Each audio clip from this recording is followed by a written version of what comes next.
Good morning, class. In the last video of English language, I had sent you the explanation of gerund and gerund phrases from chapter 10, non-finite verbs. In this video, I'll be sending you all the explanation for infinitives and bare infinitives. So gerunds were the first kind of non-finite verbs, and the second kind of non-finite verbs are infinitives. Yes. An infinitive is a non-finite verb that expresses an action. It is generally preceded by a preposition to. For example, I want to read. He wants to improve his marks. So what is infinitive? Infinitive is a non-finite verb that expresses an action. जो एक action दिखाता है, एक non finite verb जो एक action दिखाता है. Now verbs generally do show action, but infinitives act as infinitive is a non-finite verb, so it will act as a noun or an adverb, but not as a verb. For example, in the sentence, I want to read, the verb want is a finite verb. मैं पढ़ना चाहती हूँ. The word want is a finite verb. It's acting as a normal verb. To read is a noun here. What do I want? I want to read. In this sentence, he wants to improve his marks. Wants again is a finite verb. And what does he want to do? He wants to improve his marks. To improve his marks is a noun here. In the above sentences, the verb want is the finite verb. To read and to improve are the infinitives. Infinitives are called the to verbs because to is often used to form an infinitive. Often, not always, but most of the times. Let's come to the uses of infinitives. First one, it can be used as a subject of the verb in a sentence. For example, to err is human. To tell a lie is wrong. In the first sentence, to err is human. Okay, first of all, to err means to make mistakes.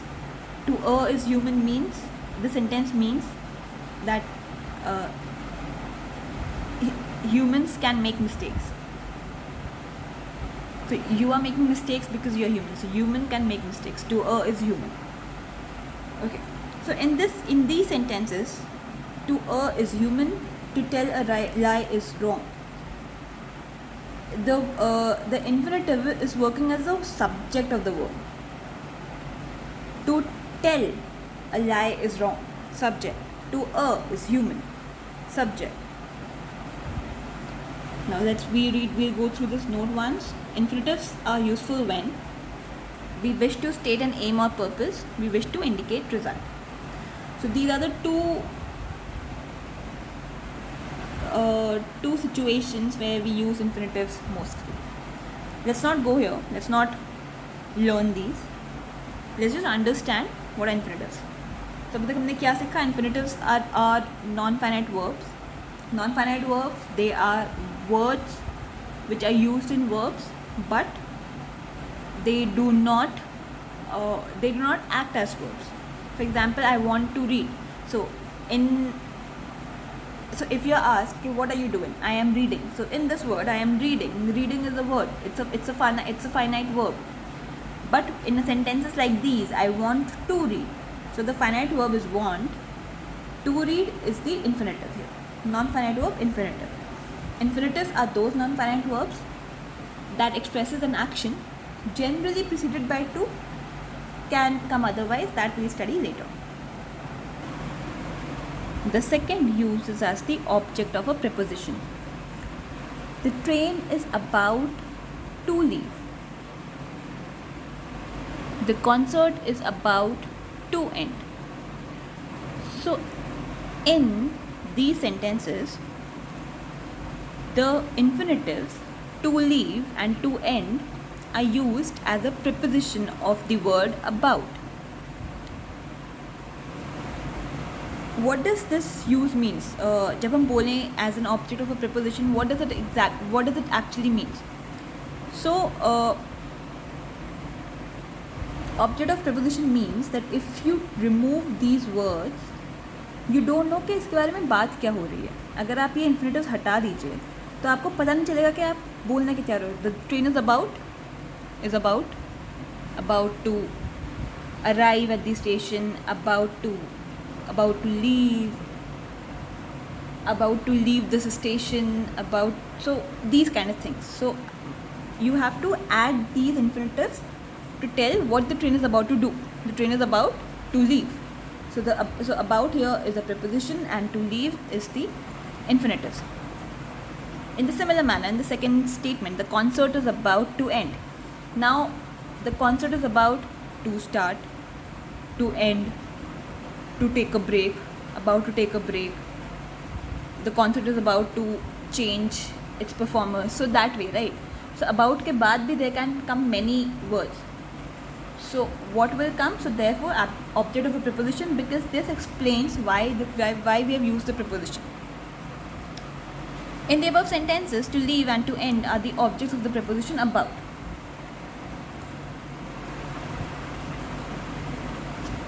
Third use is as the object of the verb in a sentence.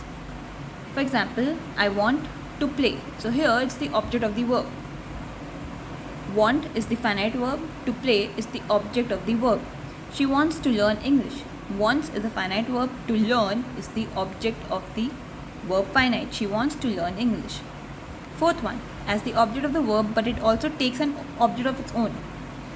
He expects to complete. To complete what? To complete the work. So this use means that the infinitive will work as the object of the verb. Expects is the expects यहाँ पे finite verb हुआ. To complete infinite verb हुआ. But even this infinitive has its own object. He expects to complete what? To complete his office, to complete his drive, to complete his meal, to complete his work. So sometimes an infinitive can act as the object of a verb and can have its own object. So this is the finite verb, this is infinitive verb, and this is the object of infinitive verb. Next use, as the object of the verb and also be modified by an adverb. For example, many of the people prefer to speak softly. Okay. In this sentence, many of the people prefer. What do people prefer? Do people prefer to stay at home, prefer to go out, prefer to speak? So prefer here is a finite verb. To speak is the infinite verb. Prefer to speak in what manner? Softly. Many people prefer to speak harshly, loudly. So that way, right? So softly is explaining the infinitive here. Speak. Softly यहाँ पे speak को define कर रहा है कि कैसे speak करना है. Softly speak करना है, loudly speak करना है, harshly speak करना है. So many of the people prefer to speak softly. So here it has come as the object of the verb prefer, but is also modified by an adverb. So this is the adverb, this is the infinitive, and this is the finite verb. Next, as subject of the verb, but it also takes object of its own. Okay, so here it was the object of the verb. यहाँ पे verb पहले था, इसका object था. He expects. क्या expect करते हैं? To complete. क्या complete करना है? The work. In this sentence, as the subject of the verb, but it also takes object of its own. To respect our elders. Elders की क्या करनी चाहिए? Respect. To respect our elders is our duty. So this is the object of this infinitive. This is the subject of the sentence.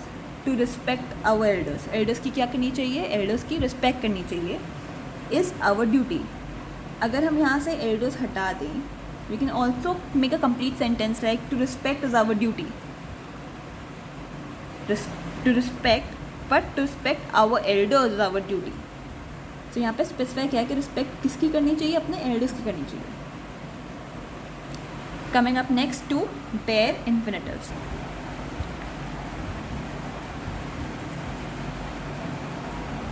We often use infinitive without the word to. A bare infinitive is not used with to, consists of only the verb. Look at the following uses where we do not use to with infinitives.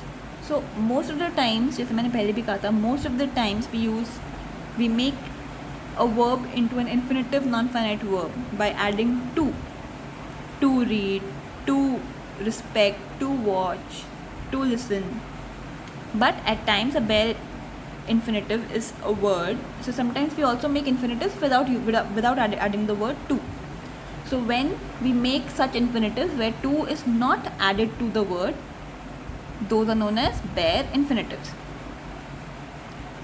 So we'll go through some uses as to where we use a bare infinitive. After verbs of perception like find, watch, hear, see, observe, notice.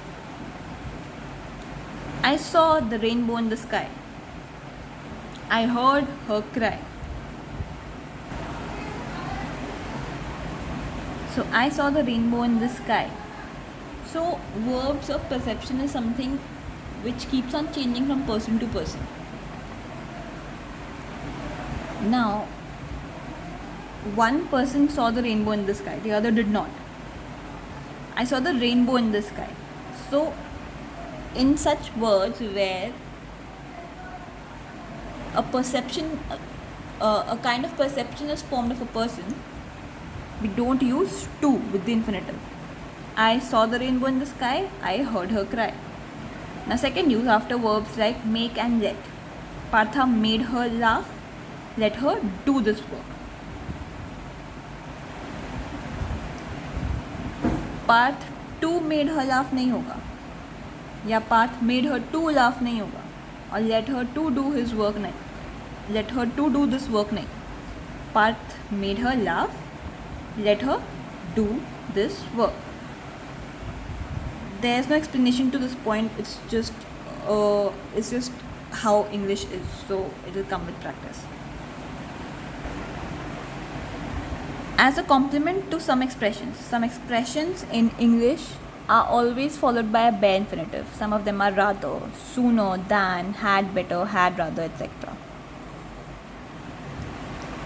So yes, sooner than are some of the very important expressions you get in do-as directed questions. So we'll go through them in detail later on. He had better go now. I would rather starve than beg. So these are some expressions where we use bare infinitives. He had better go now. I would rather starve than beg. So these are the examples of when bare infinitive is used as a complement to some expressions. With modals, he may not come today. The girl may go. So modal verbs are like some verbs which are not verbs, but like they express functions such as permission, ability, obligation, advice. So there's a very limited list of modal verbs. Can, could, may, might, will, would, shall, should, must. So these 8-9 words are modal words, and with them, so modal words you cannot convert them in any form. उनका जो base form है वैसे ही रहता है. You cannot convert these words into any form. You cannot add an s, you cannot add an es. So can को cans नहीं कर सकते, could को coulds नहीं कर सकते. So it will stay the way it is. Can, could, may, might, will, would, shall, should, must.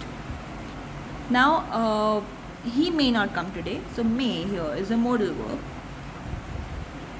May not come today. So yes, there is a bare infinitive used, come. The girl may go. May is again a modal verb. Go is a bare infinitive. After the conjunction but, my uncle did nothing but rest. She wanted nothing but peace. So many people do a lot of mistakes in these kind of sentences where they say my uncle did nothing but to rest. She wanted nothing but to peace. But learn this thing or practice it with grammar. After the conjunction but, we do not use an infinitive. We use a bare infinitive. Infinitives are also used to join two simple sentences. For example, it is very hot, we should not go out. It is too hot to go out. Now, notice in these sentences, it is very hot, we should not go out. अगर यहाँ से हम not हटाते हैं, this sentence will mean we should go out. बहुत गर्मी है, हमें बाहर जाना चाहिए. But in this sentence, when we join two sentences with an infinitive, it is too hot to go out. So यहाँ पे many people put a not, like it is too hot not to go out. That would mean कि बहुत गर्मी है, बाहर नहीं गए तो गड़बड़ हो जाएगा, मतलब बाहर जाना ही चाहिए. So this is a practice in grammar where we do not use not. So when we join two sentences with a bare infinitive,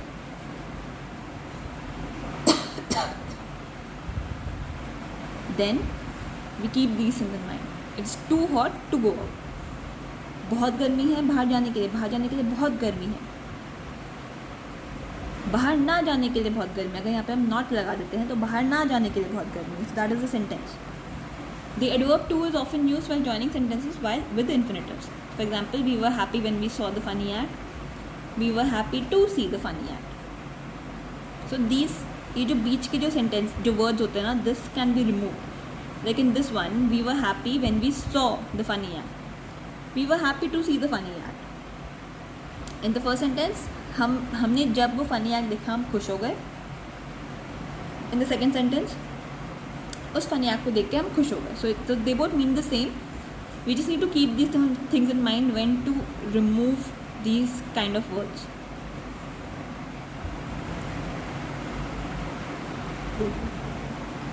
So next we have is the exercise A, which you all need to do in your grammar book. Thank you so much. I'll see you in the next class. Thank you so much, students.